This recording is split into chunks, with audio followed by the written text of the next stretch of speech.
Welcome back. आप देख रहे हैं एटी मनी, बनो अपना फाइनेंस मिनिस्टर। मैं हूं आपके साथ कविता थपलियाल और अब शो को आगे बढ़ाएंगे और एम्प्लॉय पेंशन स्कीम की बात करेंगे, जहां पर कर्मचारियों के हाथ में अब ज़्यादा पेंशन आएगी। सुप्रीम कोर्ट से जो राहत मिली है वो कैसे मिली है, इस मामले को हम समझते हैं। पहले हेमंत तुस्तिकी, CEO वाइस इन्वेस्ट एडवाइजर्स हमारे साथ है और Anup Pandya, founder Money Edu School, हमारे साथ है। हेमंत जी बताएं, जिस राहत की हम बात कर रहे हैं इसका लंबे समय से इंतज़ार था, कैसे समझे इस पूरे मामले को जो एम्प्लॉय पेंशन स्कीम के तहत मिल रहा है?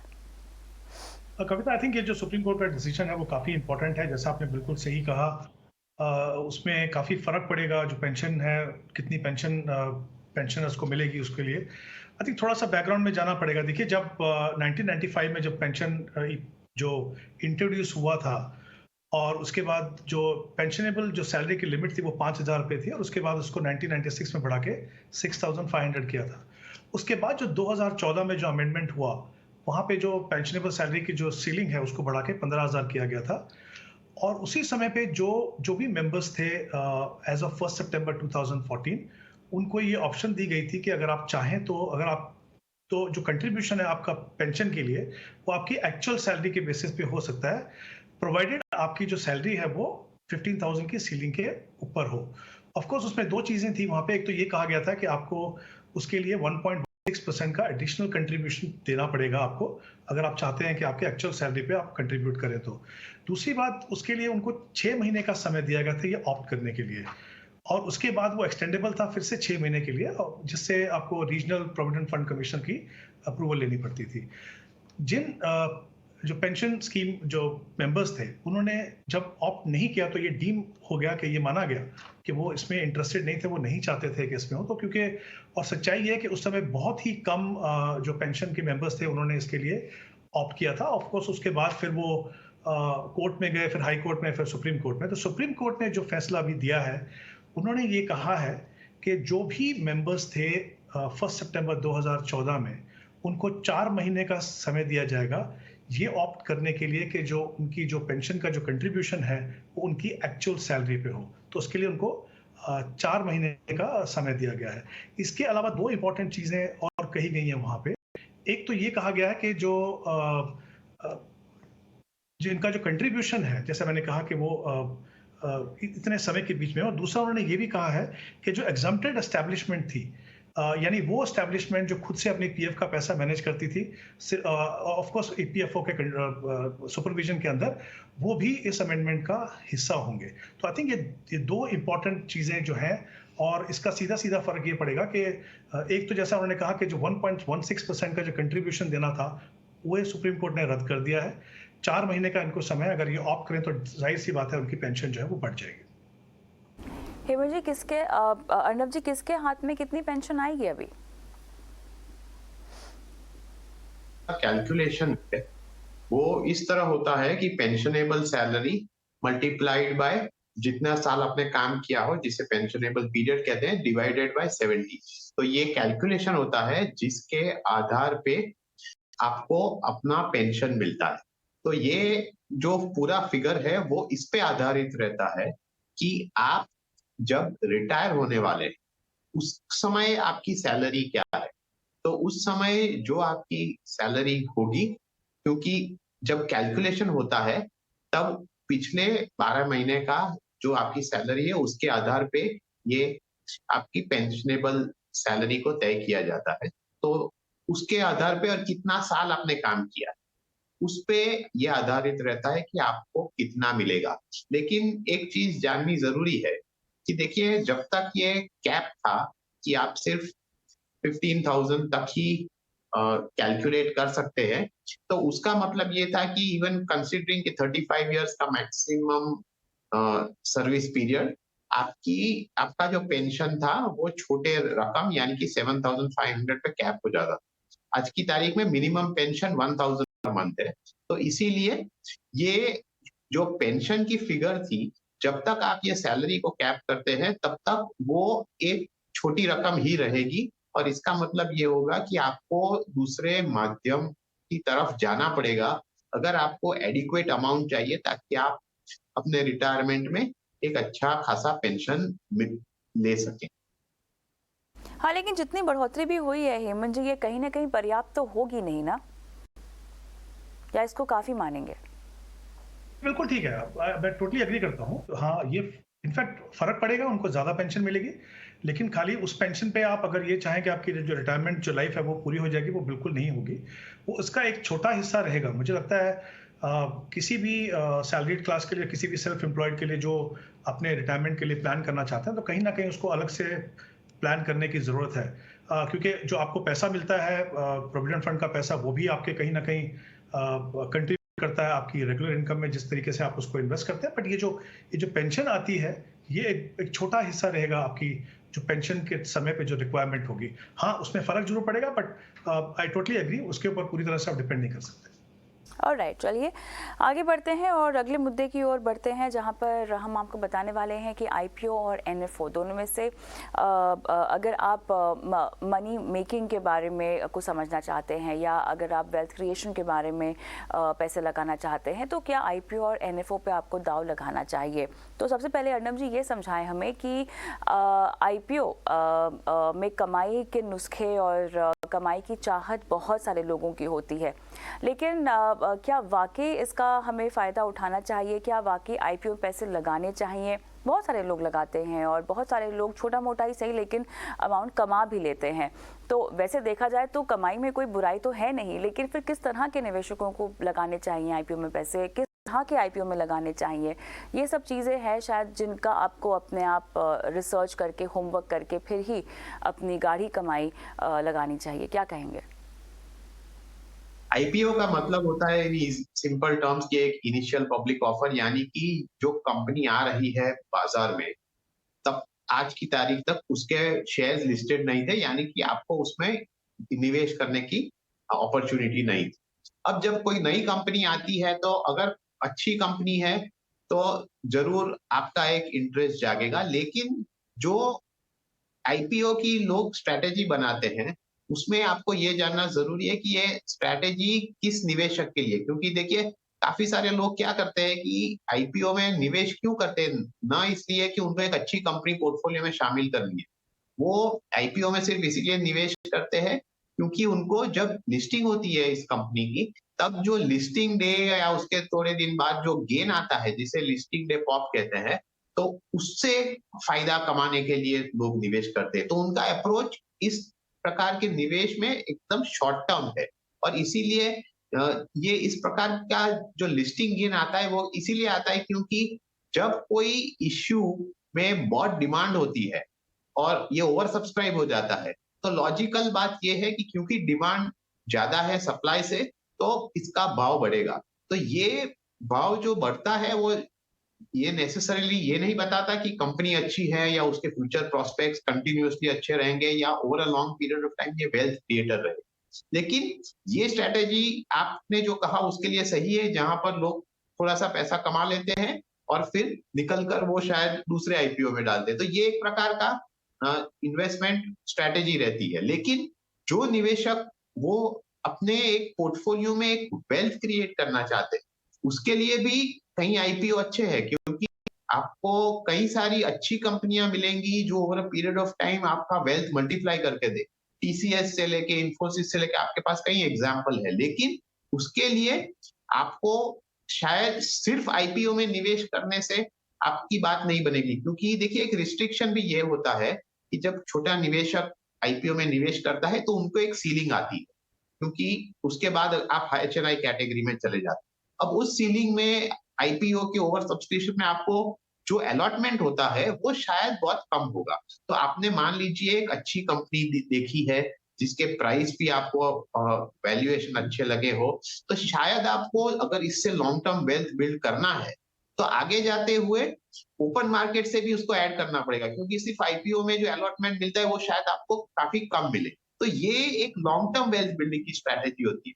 तो किस निवेशक किस स्ट्रैटेजी को अडॉप्ट करता है, उस हिसाब से वो आईपीओ को देख सकता है। लेकिन आप ध्यान में रखना चाहिए कि सिर्फ और सिर्फ एक शॉर्ट टर्म गेन के लिए अगर आप लेते हैं तो उसमें रिस्क भी ज्यादा रहता है। जी, एनएफओ में भी क्या इसी सोच के साथ पैसे लगाने चाहिए या एनएफओ से बचना चाहिए, क्योंकि वो एक नया फंड होता है जो एक एएमसी अपने बुके में इंट्रोड्यूस करती है, कोई ट्रैक रिकॉर्ड होता नहीं है, आपको नहीं पता कि फंड मैनेजर की क्या स्ट्रैटेजी होने वाली है, किस तरह से वो पूरा मार्केट पैन आउट करेगा।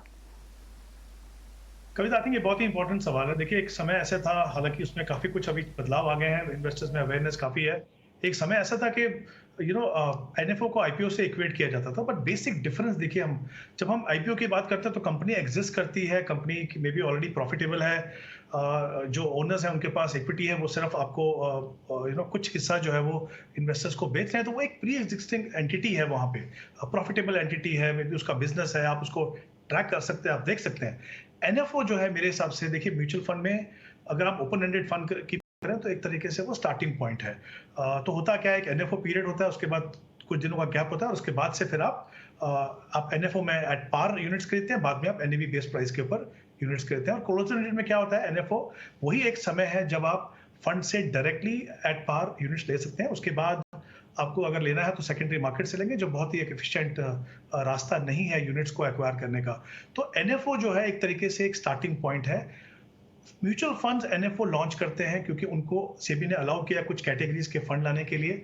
वो चाहते हैं कि अपनी बास्केट पूरी हो ताकि वो इन्वेस्टर्स को हर तरह के फंड ऑफर कर सकें। एज एन इन्वेस्टर हमें ये देखना है कि जो फंड अभी नए फंड आ रहे हैं, जो न्यू फंड ऑफरिंग आ रही हैं, क्या पहली बात तो वो हमारे लिए सूटेबल है कि नहीं, क्या वो हमारे पोर्टफोलियो में किसी तरीके के गैप को पूरा करते हैं, क्या वो हमें मौका दे रहे हैं कोई नई एसेट क्लास में इन्वेस्ट करने के लिए। जैसे फर्स्ट टाइम जब गोल्ड फंड्स आए या जो सिल्वर फंड्स आए, तो इट मेक सेंस कि आप एनएफओ पीरियड में देखें, क्योंकि वो एक बिल्कुल यूनिक चीज थी। जिस तरीके से बहुत समय पहले इंफ्रास्ट्रक्चर फंड आए, अगर कुछ नया हो, कुछ इन्वेस्टमेंट फिलोसफी नहीं हो, स्ट्रैटेजी नहीं हो, जो अवेलेबल नहीं है, तब आप देखें। लेकिन हाँ, ये कहना चाहूंगा कि कुछ कैटेगरीज हैं, जैसे फिक्स मैच्योरिटी प्लान्स हैं, स्ट्रक्चरली जो है उनको क्लोज एंडेड होना होता है, और वो आप फंड से तभी ले सकते हैं जब आप एनएफओ के पीरियड में इन्वेस्ट करें, तो वहां पे एनएफओ को आपको दूसरे नजरिए से देखना है। दूसरी बात, अगर आप किसी पैसिवली मैनेज फंड में, इंडेक्स फंड या ईटीएफ में इन्वेस्ट कर रहे हो, तो फर्क नहीं पड़ता कि आप एग्जिस्टिंग में डाल रहे हो या तो आप एनएफओ के पीरियड में डाल रहे हो।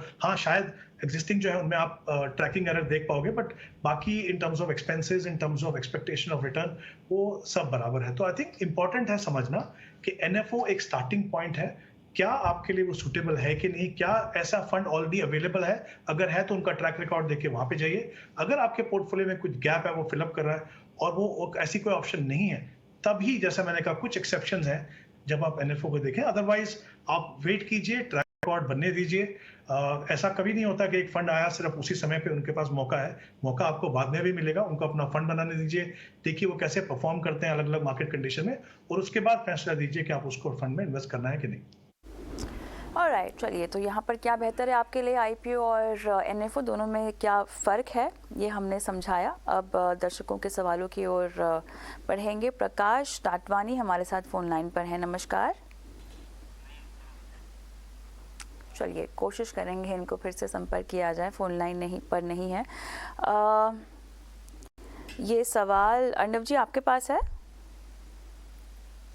नहीं, हेमंत जी आपके पास है प्रकाश जटवानी का सवाल? जी कविता, मेरे पास। तो ये 2 एसआईपी कर रहे हैं और 9 महीने से इन्वेस्ट कर रहे हैं।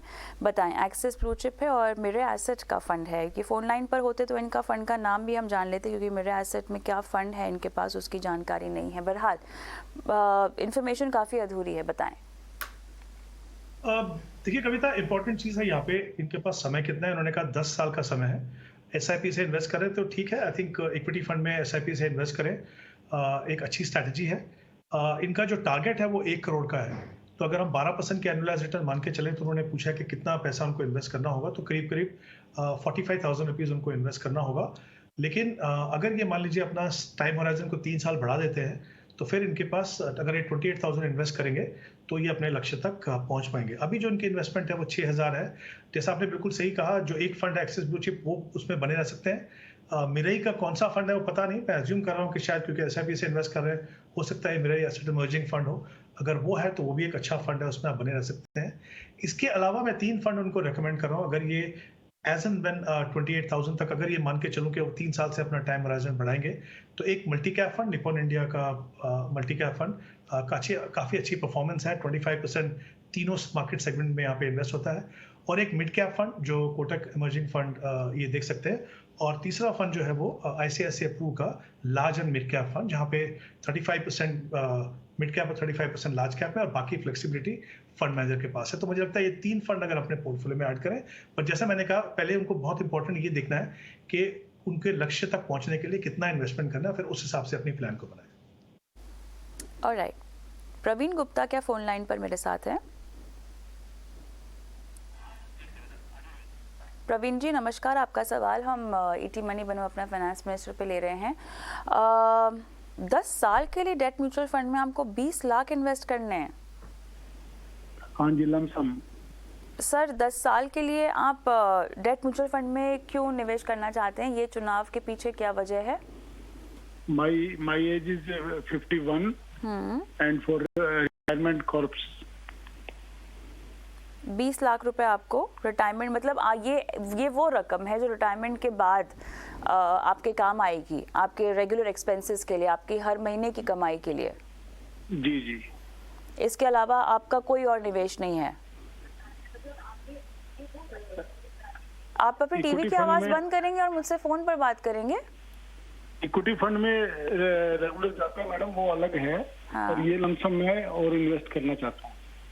इस पर आपको बिल्कुल भी कुछ भी इक्विटी में नहीं डालना, क्योंकि समय आपके पास 10 साल का है इसीलिए। बट खैर, आपका ये कॉर्पोरेट रिटायरमेंट के बाद का है, तो अर्णव जी ये बिल्कुल रिस्क नहीं लेना चाहते हैं। मौजूदा समय में क्या लॉन्ग टर्म के लिहाज से डेट म्यूचुअल फंड को अपनाया जाए, या इन पैसों को ये फिक्स डिपॉजिट कर लें? नहीं, देखिए, क्योंकि इनका जो गोल है वो बहुत स्पष्ट है कि उनको 10 साल के लिए डालना है। तो दूसरी बात ये है कि गोल क्लियर है, एग्जैक्टली कब चाहिए वो भी पता है, और अमाउंट आज की तारीख में पूरा अवेलेबल है। तो ये जो डेट का जो इन्वेस्टमेंट है वो डेट में पूरी तरह से ये इसके लिए सही बैठता है।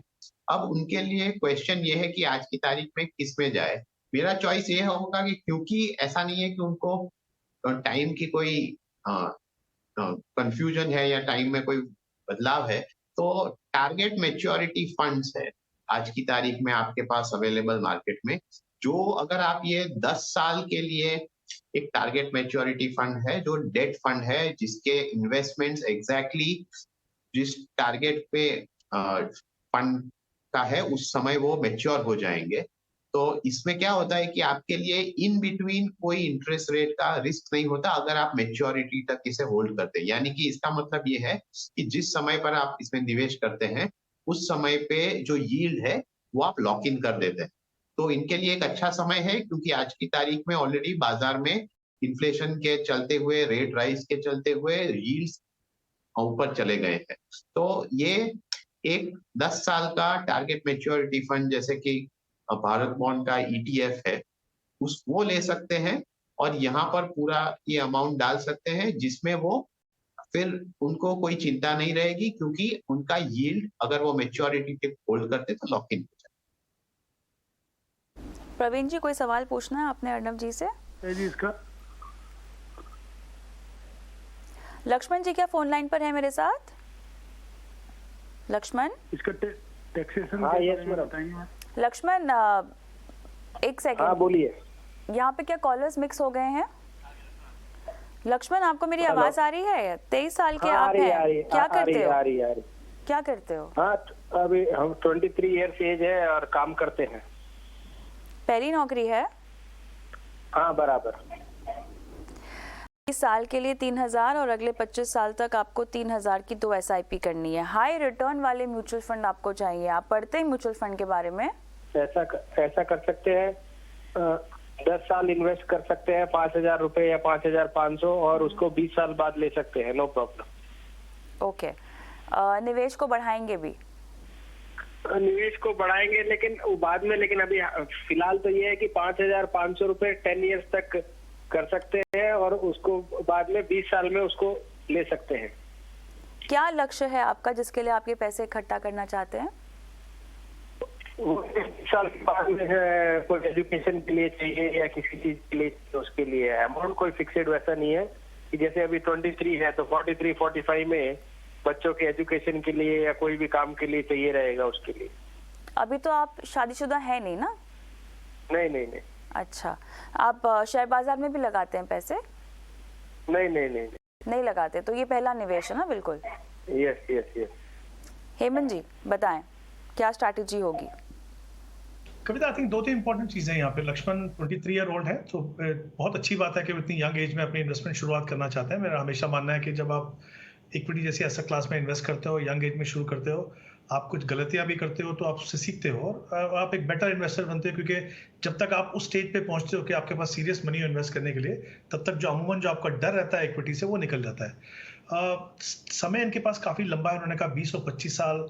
आप जैसा उन्होंने कहा कि 10 साल इन्वेस्ट कर सकते हैं, फिर उसको और 10 साल रख सकते हैं, तो समय आई थिंक काफी अच्छा है। उन्होंने कहा हाई रिटर्न चाहिए, तो ऑब्वियसली अगर हम एज एन एसेट क्लास देखें तो मुझे लगता है इक्विटी एक ऐसी एसेट क्लास है जो आपको positive real rate of return दे सकती है। तो SIP के द्वारा इक्विटी फंड में इन्वेस्ट करना मुझे लगता है बिल्कुल सही स्ट्रेटजी होगी। लेकिन एक चीज यहाँ पे कहना चाहूंगा लक्ष्मण, कि आपने जैसा बिल्कुल कहा, आपने डिसाइड किया कितना पैसा आप लगाएंगे, वो भी एक तरीका है, लेकिन उससे बेहतर तरीका ये है कि जैसे कहा कि 20 साल के बाद आपको बच्चों की पढ़ाई के लिए या किसी और पर्पस के लिए पैसा लगे, तो एक थोड़ा सा अपना टारगेट अगर आप बना के चलें तो फिर एक एज्यूम रेट ऑफ रिटर्न पे आप देख सकते हैं कि वहां तक पहुंचने के लिए मुझे कितना पैसा इन्वेस्ट करना है। तो कहीं ना कहीं आपको एक तो डायरेक्शन मिलती है और फिर आप थोड़ा फोकस रहते हैं अपने गोल के ऊपर। तो इस चीज के बारे में आप डेफिनेटली सोचिएगा।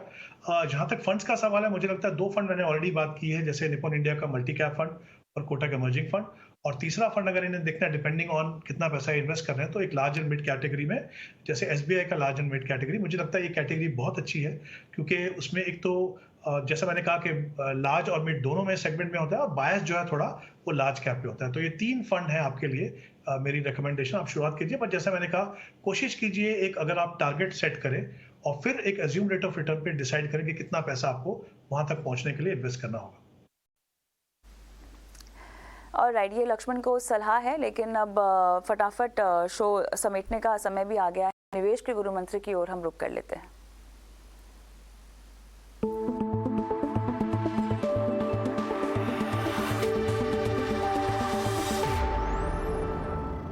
चलिए, मुझे ऐसे बताया जा रहा है कि आज हमारे दोनों मेहमानों के निवेश के गुरु मंत्र ऑलमोस्ट एक जैसे ही हैं। तो अर्णव जी बताएं, क्या है आपका गुरु मंत्र? देखिए, आपका कोई भी बड़ा गोल हो तो मेरे हिसाब से आपको सिर्फ एक ही ऑप्शन पे रिलाई नहीं करना चाहिए इस गोल को अचीव करने के लिए, क्योंकि इसमें रिस्क ज्यादा हो जाता है और चांसेस ये है कि अगर ये एक इन्वेस्टमेंट चला नहीं तो आपका गोल शायद दूर रह सकता है। इसीलिए बड़े गोल के लिए, लंबे समय के गोल के लिए आप मल्टीपल ऑप्शन यूज कीजिए। लाइक फॉर एग्जांपल रिटायरमेंट हो तो उसमें प्योर डेट ऑप्शन जैसे कि PPF, EPF ये यूज कीजिए, इसके साथ म्यूचुअल फंड यूज कीजिए, NPS यूज कीजिए। तो अगर इस प्रकार के लंबे बड़े गोल आपके पास है तो आप मल्टीपल ऑप्शन यूज कर सकते हैं। हेमंत जी? कविता, मैं कहना चाहूंगा कि आई थिंक किसी भी इन्वेस्टर के लिए डाइवर्सिफिकेशन बहुत इंपॉर्टेंट है, अपने रिस्क को कम करने के लिए और रिस्क और रिवॉर्ड में बैलेंस बनाने के लिए। हमेशा 2 चीजों का ध्यान रखिए कि अगर आपके पोर्टफोलियो में कम डाइवर्सिफिकेशन है, तो यानी कंसंट्रेटेड पोर्टफोलियो है, तो उसके प्रोज एंड कॉन्स हैं। अच्छा रिटर्न मिलेगा लेकिन रिस्क भी ज्यादा है। उसी तरीके से ओवर डाइवर्सिफिकेशन, चाहे वो स्टॉक का पोर्टफोलियो, चाहे वो म्यूचुअल फंड का पोर्टफोलियो, बहुत ज्यादा फंड रखेंगे तो क्या होगा, जो फंड अच्छा नहीं कर रहे वो भी आपके फंड में बने रहेंगे और आपकी ओवरऑल जो पोर्टफोलियो रिटर्न है उसको नीचे लेके आएंगे। तो डाइवर्सिफिकेशन बहुत इंपॉर्टेंट, लेकिन वो एडिक्वेट डाइवर्सिफिकेशन होना चाहिए। ऑलराइट, इसी के साथ हेमंत जी आपका, अर्णव जी आपका बहुत बहुत धन्यवाद। समय निकाला, दर्शकों की फाइनेंशियल प्लानिंग करवाई। मुझे भी इजाजत दे। जाते जाते नंबर आपकी स्क्रीन पर छोड़े जा रहे हैं, व्हाट्सएप नंबर है, आपके सवालों का इंतजार होगा। नमस्कार।